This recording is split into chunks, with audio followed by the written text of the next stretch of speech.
Oh, we just got the 3 blinks of the green. Good morning, everybody. How are we doing on this great Memorial Day weekend Saturday? I'm Coach Dan, and of course, from far to close, we've got Coach Ryan, and joining us again back on the podcast, Coach Casey. The lovely Casey in the house today. Ooh, yeah. Yeah. Chuda is taking a personal day. He's enjoying the weekend. I think he went to a concert last night. Yeah, some country thing, I think. Yeah, so he didn't get to take his sleepy time tea until about 2 a.m. Mm-hmm. So he's going to be out until about 11 today, sleeping. So, but you get us this morning, and we decided that we were going to throw something pretty fun out there because, you know, everyone is looking for, like, ideas as far as, is the thing that I'm doing the right thing to do, like positive risks versus negative risks.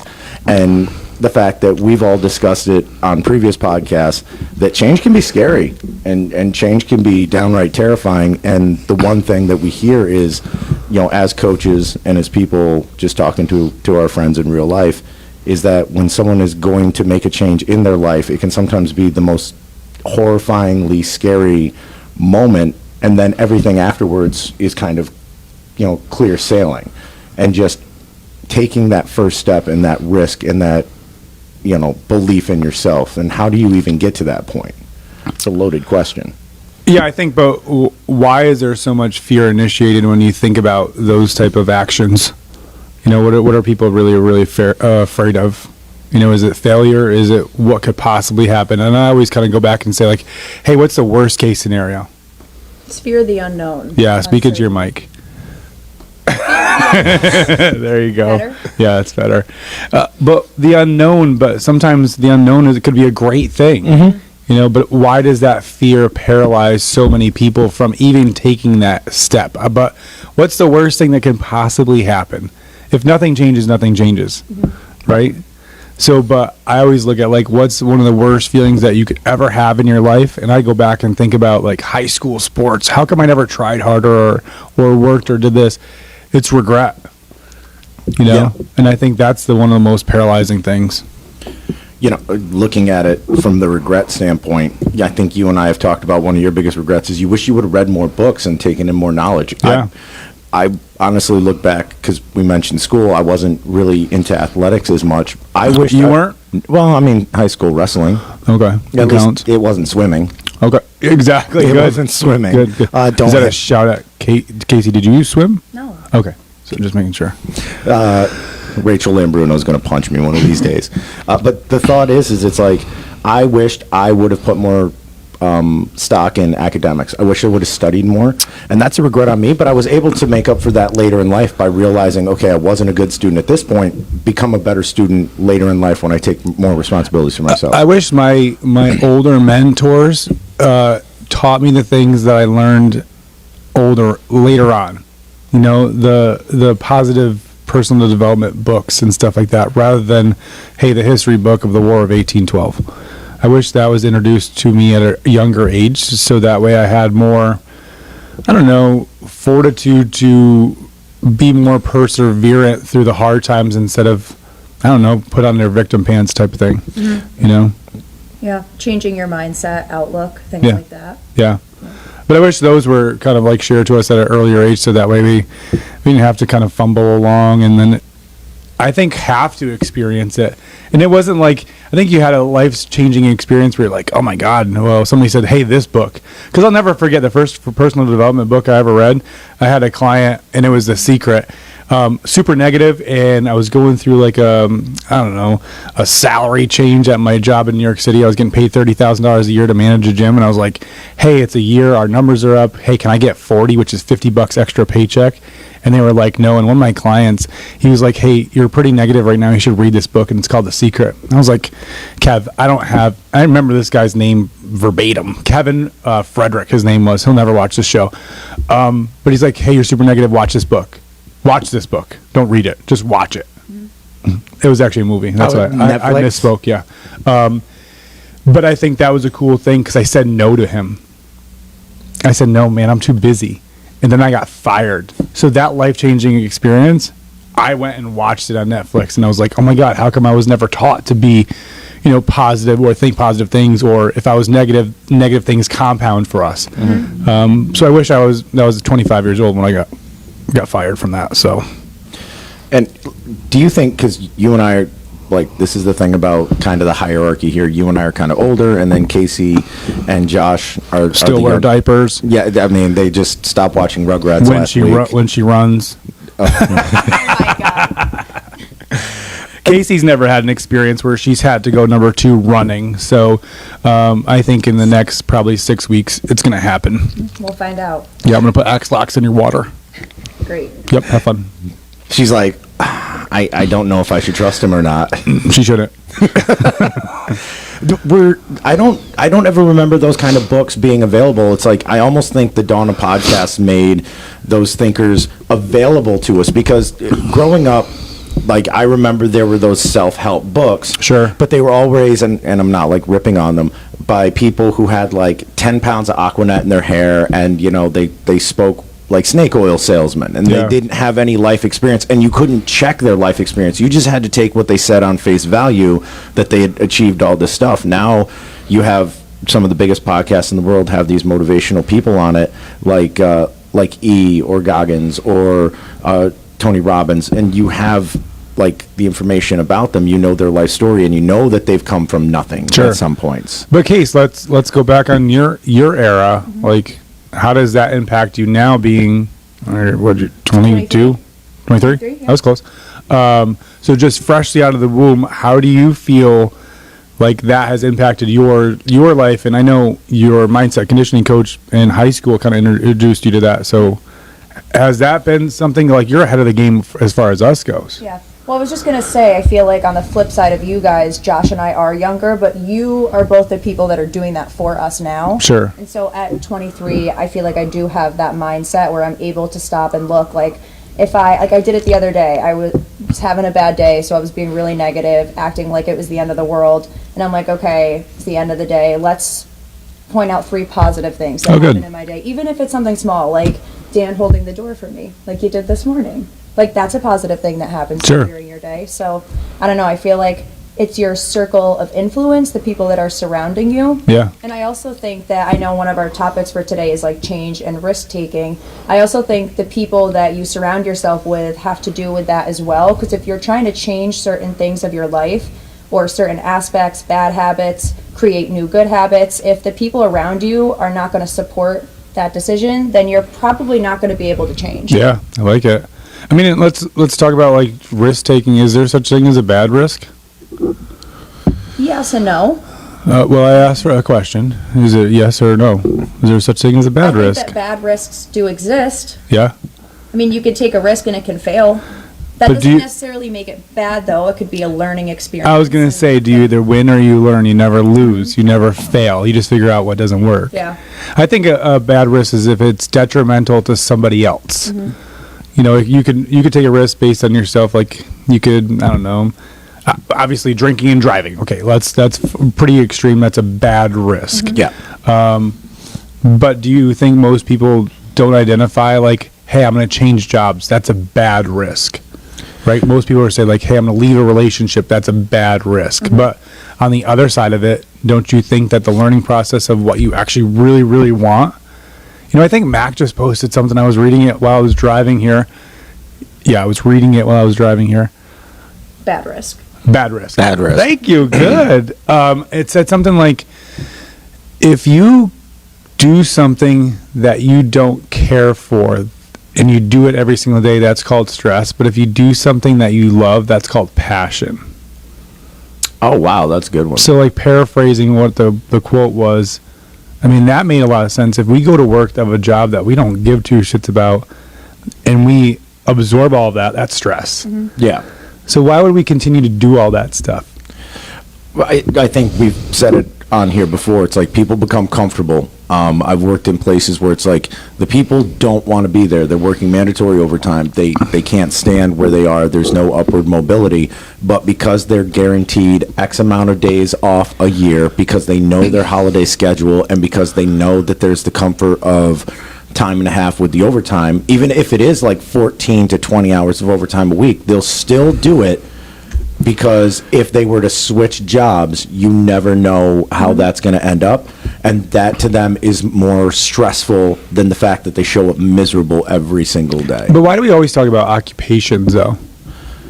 Are we, do we go down? You know, but that's I think we always attribute all of our stress to, because we're Yeah. working 40 hours a week. Yeah. It's an 8-hour day. You know, basically we sleep 8 hours, so that's 16 hours. Yep. We have 8 hours to do whatever else we want throughout the course of the day. Why do we stress so much about that stuff when there's so much other things that we could put more stock into that's going to enhance our lives more? Yeah. You know, like the energy that we have if we, and I'll go back to fitness just because this is our field, but think about like how people are so scared to take the next step or to sign up for a 5K or to do something that they've never done before. Why do you guys feel like that is? Is it the perception of other people because they fail? Could be failure Yep. in Itself, general, like yeah. being scared of failing. Okay. But why are we scared of failing though? I think it's like and you can probably relate to this too, being a psychology major, like you have your rational brain and then your emotional brain. Your Oh, emotional wow. brain is like, let's do this. You know, that's like your creative, your fun, your like intuitive thought side. And then your rational brain is like, well, I've never ran a day in my life. You can't do this, so let's just not do it at all. Right. And I think with a lot of people, there's also an imposter syndrome that goes along with it. I think that plays a factor because you see these people, and we experienced that when we did our marathon. You know, like we all stood there in the back of the truck. True story. We are all tattooed up. We do not look like the typical runner people, and the runner people were walking by us, looking at us like we had like 3 heads growing off our shoulders. Meanwhile, what they didn't understand is it's like, if we were any different and we started second guessing ourselves that morning, I think things would have turned out differently. I think people second guess themselves based on the perception of what is a successful person or what is a fit person. It's like, you know, people start somewhere. I posted something on Instagram last night. It was a Rogan blurb where he's like, you know, the best part about today is it's like you have these people that do these amazing things and someone will sit back and be like, I can't do that. And then you find out about their life and it's like, wait a second, that's no different than me. I can get there too. They just need that nudge. It might be the fact that, you know, Casey brings up the rational brain, but also the people you surround yourself with. If you've got people who give you the side eye when you say, I want to go do this, it's like, that's a lot. It's a Yeah. circle of influence. Who Yeah. you surround yourself with. Exactly. I think that it's a combination of their perception of themselves and then the perception of themselves based on the people they surround themselves with. But think about some of those like monumental accomplishments that you'll have in your life, and I don't know, let's just say like running a marathon or, you know, a job change or promotion or, you know, graduating and getting a certain degree. I'm trying to go like all spectrums of it. There's going to be somebody in life that's going to say like, you can't do it. It's not worth it. You know, they're going to have that, like you said, circle of influence. Why do we always listen to those people? I think you have to learn not to. Yeah. This is a quote strictly from my therapist that I seriously say to myself like 10 times a day, and it's, you are not responsible for the reactions of other people. And I, like, every single day, that just that one sentence resonates with my life in some aspect. When she says it to me, it's more in the like it goes with conflict. Like, I really hate conflict, so she always says that to me, like, you're not responsible for the reactions of other people in conflict. But I think that applies in life too. Like you said, like if somebody says like, oh, you can't do that, it's like you just have to remind yourself like that's probably their perception of they can't do it. Or that's an insecurity on their end. Yes, Yeah. yep. And I mean, that's a good quote. That's like some jaw-dropping stuff at 7 o'clock in the morning on a Saturday. We got to get Dana on here. I know. Yeah, I'd love to sit there and watch all y'all's interaction with her. Just because Are we going to do it in the South? Are we going to go down south, like south of the border, and do it? Is it because I said y'all I again? think y'all said, all right. well, y'all. You know what? It's political, or not. Correct. Okay. It's grammatically correct. Would you prefer use guys? That's more Luzerne for you. Oh, damn. Thanks. Gansvert's finest. But like Fortsville. I think that's an amazing thing, and it's like, okay, you're absolutely right. However, I'm going to play devil's advocate for that. if you live in a situation where it's like constantly negative and someone else's failures are poured on you. You're not a product of your environment. I disagree with that all day long. So, because you have some of the people that live in the worst households. Look at Goggins. Look at the some like Mike Tyson. Look at some of the most successful people in the world. Like you said, their background story. They shouldn't have made it. No. Look at some of these athletes that come from the hood and don't have parents and were homeless for certain years or adopted, and they come out of it. I was asking somebody the other day, and you were with me. What makes a person just make the decision to do it? yeah. Like we have like 2 or 3 people that have dramatically impacted and changed their lives, but dramatically, because they've changed their lives, impacted other people's lives. What makes them stay committed? What makes them say, like, I'm going to do it today? And I think that's a switch in the brain that I wish we could just bottle it up and then give it to everybody, because everybody deserves that sense of, hey, I'm super proud of myself for this accomplishment, So, like, one of the things, I think it comes down to dedication. And I think it comes down to commitment. And there was, like, I've told you, I have a running list of quotes that I've, like, picked up over the years. And one that I keep at the very top of the list is, obsessed is a word the lazy use to describe the dedicated. Sure. And I think it's like when someone becomes so dedicated to personally changing their lives for the positive, it doesn't matter what outside chatter they're going to hear. Like, oh, you can fail 99 times at doing something. That one success, that was worth all of the 99 failures. And that can be a fitness thing. We know people who would love to do pull-ups, and they'll fail and they'll fail and they'll fail, and then they do their first couple by themselves and they just lose their mind because they did it. Relationships, people can fail and fail and fail at relationships. All it takes is that one good relationship, and it's like, hey, all of those failures led to this one really amazing, life-changing relationship. I'm going to keep this. Yeah. Jobs as well. How many crappy jobs have we all worked at? Yeah, a lot. To get to the one job where we're like, this is my hand in the glove. I do think, like, as far as occupations go, you should go dabble. You should go do things that you don't enjoy, so that way you know what you don't want to do for the rest of your life. Yeah, we've talked about kitchen work and convenience Restaurant stores. work, yeah. Everyone should work one summer in a restaurant, especially up here, because you want to talk about breakneck pace. It comes in waves, or it can be just an onslaught for 12 hours. And I think it teaches you social skills. Yes. It teaches you, how to deal with the unhappy person. It teaches you that there are grateful people out there. It teaches you, how to really, really work hard. But then the thing with the restaurant business is that you're monetarily rewarded at the end of the night. Mm-hmm. It's not like you have to wait that week to see that paycheck. Yeah. You can kind of see the reap of the reward after the evening. Mm-hmm. Yeah. And I mean, Casey, have you worked with anyone who came in? I think of Jen, like, and her entire family. Mm-hmm. Like, you made one positive influence on one person, and now there are days where I'll be here and I've got 2 people coming in, or I've got 4 people coming in going to the back, and it's like that positive impact happened. Had she not stepped out of her comfort zone, that entire family wouldn't be where they are. Yeah, for sure. And something that I talk about with all of my clients is, when you come in the beginning, you are motivated, but that motivation doesn't last. And so what do you do when the motivation wears off? Then it becomes discipline. Discipline is going to be different for everybody. It doesn't really matter what it is that's going to get you here, but it's got to be something. Like, for me, do I want to wake up at 4 a.m. most days and come work out? In the beginning, I really didn't, but now it's like second nature. I look forward to it. Part of that with the discipline, I think, is knowing if I don't come, probably going to get shit on later. Yeah.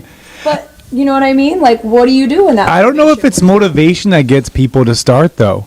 I think something in their brain is like, okay, I've had enough of it, right? You always say, like, what's your why? What's your why, right? But everybody always says when they come in, I'm just not motivated, okay?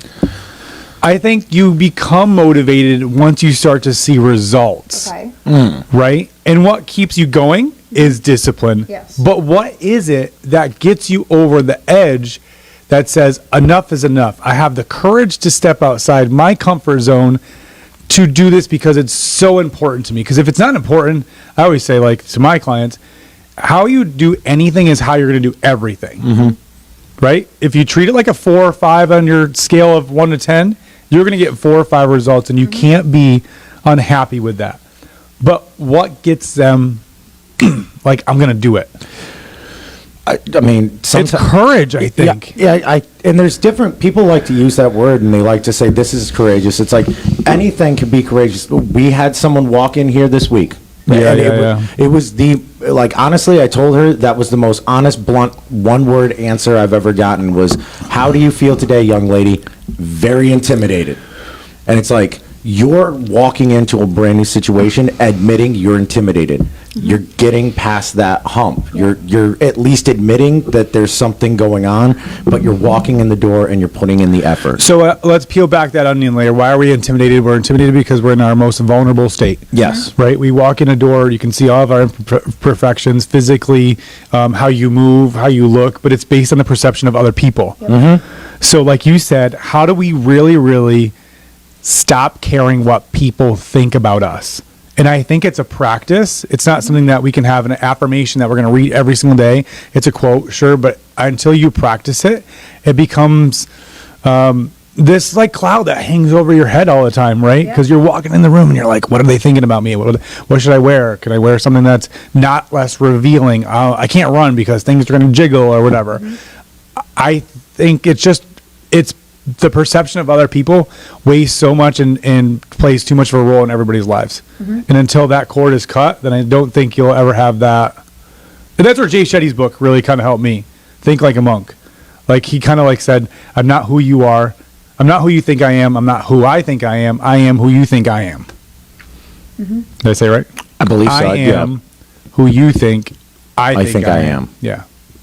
And if you think you are going to be successful, it's like, we're going, this is going to be really funny, going from Jay Shetty to Conor McGregor, the new McGregor Forever thing.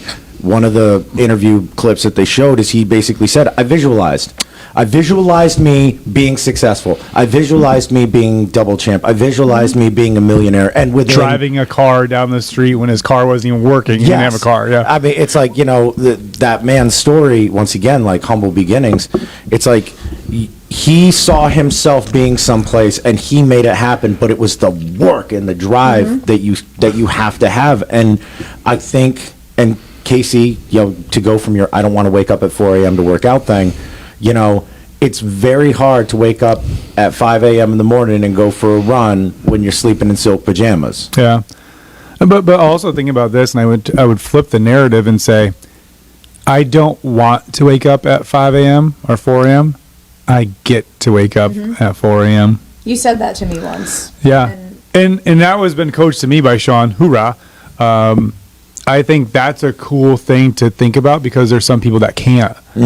So let's go back to like emphasizing our gratitude that the fact, hey, I'm able physically, mentally, spiritually, I can do that task, and most people can't or afford not to, or they're physically unable to. But what's one thing that people could practice to give them that courage? What do you guys think? 3 of us being in therapy.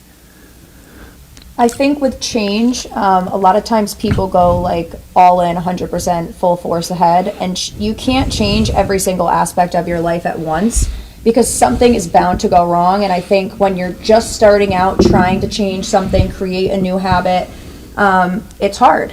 And if you fail at something once, then it's like it creates a domino effect. And then, like, for example, if you want to start working out and eating better, but you skip one workout, say you're really, really good 5 days a week, and then you're like, I'm going to get up tomorrow and I'm going to go do a workout, and then you don't do the workout, then that same night you might be binge eating ice cream on the couch because in your head you're like, well, I already skipped the workout today, I might as well just do it, and then it gets worse and worse and worse. And so I think I'll start again on Monday. Yes, exactly. Yeah. So it's like you have to just start with one thing at a time. Don't try to change everything at once. Yeah.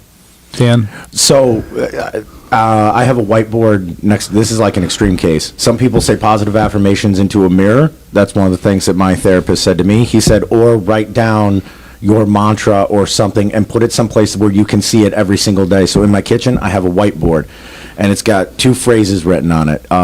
Remember what you are, and underneath it in quotes is, I'm Dan effing Roberts.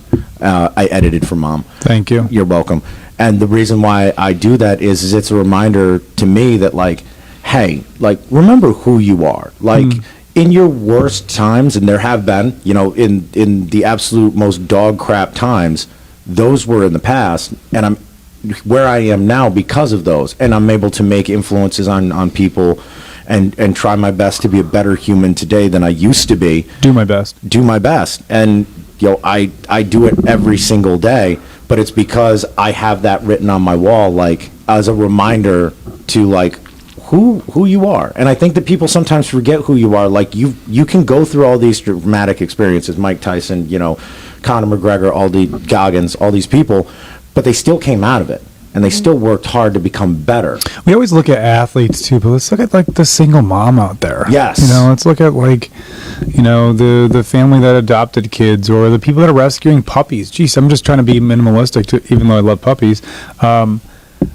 I think for sometimes visualization, what's the first thing that we look at every single day? Phone. Your phone. Why don't you put it on the background of your phone? Because you're going to constantly pick it up and see it. I have a Kobe Bryant tattoo that says, be legendary. I mean, that's my affirmation. Mm-hmm. But those are little like cues to constantly remember. I always say like, hey, if you were fit one day, find a picture of yourself in your most healthiest state, and that'll be a constant reminder for you. Yep. I know you have questions because I want you to write them down and read them to us. I'm gonna open up my little book. Yeah. That's Okay. such a beautiful book. It's such a beautiful book with beautiful handwriting. Oh, my thank you. Such Oh, teacher thank you. handwriting. Okay, some of these I had already covered. You kind of asked this question to us, but like, what are some coping strategies that you guys have to dealing with change? We kind of talked about it a little bit already, but I can tell you what not to do. Don't drink. Don't drink. Makes it worse. I'm being kids. PSA: don't drink when you're depressed. I think that the one thing that we do when we are stressed out is the worst possible thing we can do, and that's either drink or do other extracurricular activities which are bad for us, and that takes us away from. That gives us an excuse why we are in a failed state. Yeah, but it's also that the shit's still going to be there then when you wake up and Exactly. you're sober. So Or hungover, and you have to deal with it with a hangover. Coping strategies. I say be more responsible for yourself that way.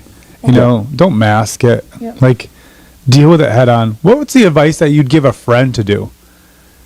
So if your friend's unhappy and he's going through some shit or she's going through some shit, what are you going to go tell her to do? Hey, I bought this bottle of vodka for you. Go drink it to your face, and then guess what? You'll feel so much better the next day. Like, come on. Like, we wouldn't tell someone to do No. that, so why would we do it ourselves? Exactly.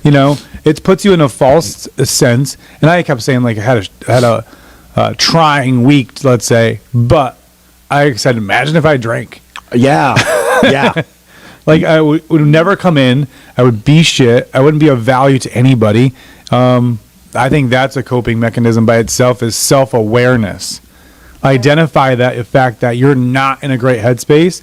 Do something for you. Yeah. okay. You have another question? No, I kind of asked all my questions already.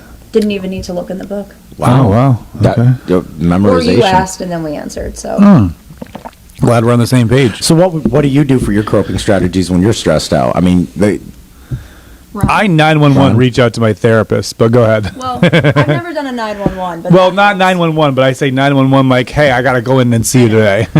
Running is a big thing for me. I try to, when I'm feeling like down and bad about myself, I just try to replace that energy with a positive energy, doing something that makes me feel good. And most times I really don't want to do it. After the fact, I have that mindset of like, I get to do it. Sure. And I always feel better after. But like we had talked about before, how do you get someone or get yourself to the point of learning, okay, when something bad is happening, I need to do something good, even if I really don't want to. I think that's the hardest part. is I think getting being to by that. yourself, too, is a good thing. yeah. Yep. I went and played golf by myself, even though I don't enjoy that. It's just kind of allows you to kind of not have the outside noise necessarily. I mean, so like when you go for a run, guess what's in your head? Your own thoughts. Yeah. Yes. You have some sort of music in the background, but it's literally in the background, right? It's not like you're singing in sync in you. What's your running playlist? What's your go-to running song, by the way? Segue. Oh, that's really hard. Off the top of my head, I don't know if I can answer that question. What's one song that's on your playlist? One song, One Kiss. Dua Lipa. What's yours? Depends on the mood that I'm in. Okay. So I'll throw on. I like Eminem. That's usually if I'm like with a group. I've had boy bands on before, just because I know all the words and it kind of distracts me. Right. That's it. And I don't run to Britney I need Spears. a beat, like a fast. Sometimes I do though, but I'll also start my runs listening to slower music so I don't come out the gate so hot. Yeah. And we're totally segued on this topic.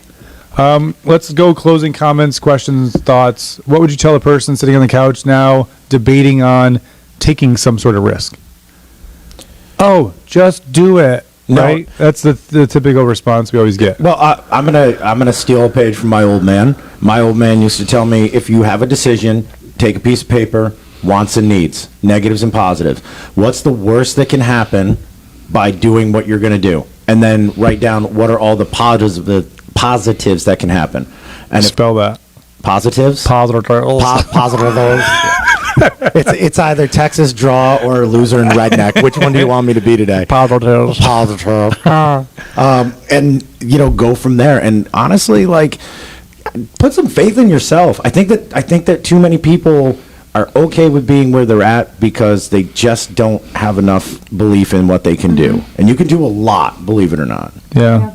I was gonna, I'll segue off that because I was also gonna say to write down like all the good things that can happen from whatever the risk is that you want to take, and always go back to that to remind yourself why you want to do this, but also put the phone down. Like, I think that's one of our biggest problems in our society today is just the social media, and we've talked about this the last time that I was on the podcast, is comparison. And you can see everything that pretty much everybody else in the world is doing. And comparison is like your worst enemy. And so I think just removing, like I've done that. I've taken social media breaks where I just delete all my apps. 3 months go by.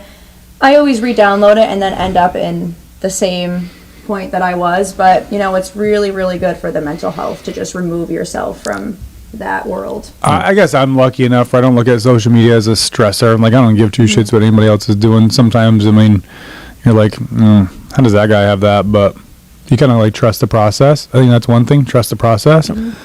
I kept saying to myself under trying times, life happens for you, not to you.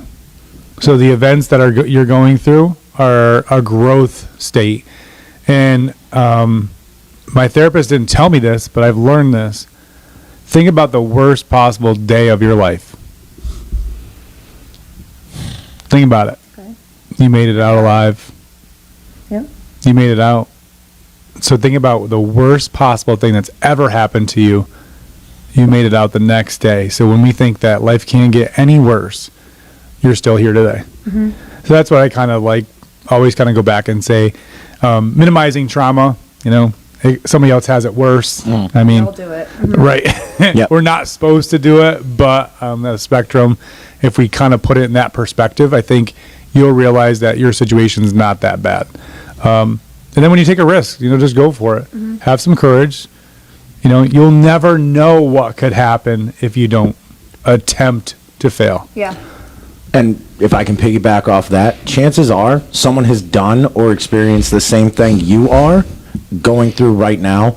So we live in a world where there's millions of podcasts, there's hundreds of thousands of millions of hours of audiobooks talking about subjects like this.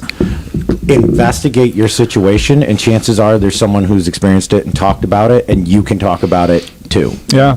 And like you said, circle of influence, find somebody that's gone through the same thing that you have and reach out and lean on them. Always ask their opinion. How did you go through it? What was the steps that you did? Hey, somebody that went through a breakup, somebody that left a job, or somebody that lost a loved one, how did you cope? How did you grieve? How did you take the chance to be like, hey, I want to be vulnerable enough to go through the process and learn from it? And not even like saying win or lose. I just say like learn from it, experience life. Because I think if you live in this little cocoon and don't experience it, you'll never seek fulfillment. No. That's a weird word for most people. Fulfillment? Fulfillment, yeah. Why do you think it's a weird word for most people? Do you think that we're Because just there's taught not no to have one? identification of it. Because Okay. I think it's so different for every single human being. Yeah. You know, some people get fulfillment off of how big their bank accounts are. Some people are like how influential they can be. Some people are like, hey, I want to be the best father or mother, whatever case, whatever. But I don't think fulfillment is it's not this thing that we all can reach and grab. You know, a title we can reach and grab, a position we can reach and grab, a marital status we can reach and grab. But I don't think to feel fulfillment, like, yeah, like I did a good job today, or like I am who I want to be today, I don't think most people can identify with, because they've never put themselves out there to understand what's going to make them fulfilled. Yeah, for sure. That was my therapy session this week. Yeah. What's going to give you fulfillment? I like it. Yeah. We got to get her on. Yeah, we will. Awesome. Somebody do Josh's duty. All right, so Hang on. Really. wait. He does the point. He does the point. My girlfriend. Okay.